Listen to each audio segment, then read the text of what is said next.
ವಸುದೇಂದ್ರನಿಗೆ ಬೇಕು ಪ್ರತ್ಯಕ್ಷ.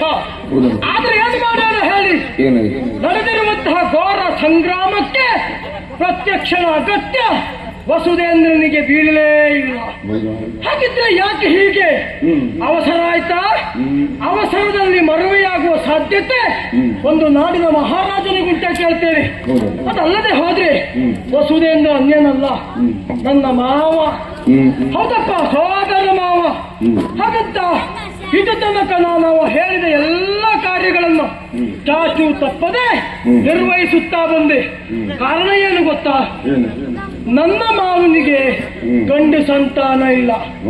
ಹಾಗಾಗಿ ನಾಳೆ ದಿವಸ ಇರುವಂತಹ ಒಬ್ಬಳ ಹೆಣ್ಣು ಮಗಳನ್ನ ಅನ್ಯರಿಗೆ ಕೊಡುವ ಪ್ರಶ್ನೆಯೂ ಇಲ್ಲ.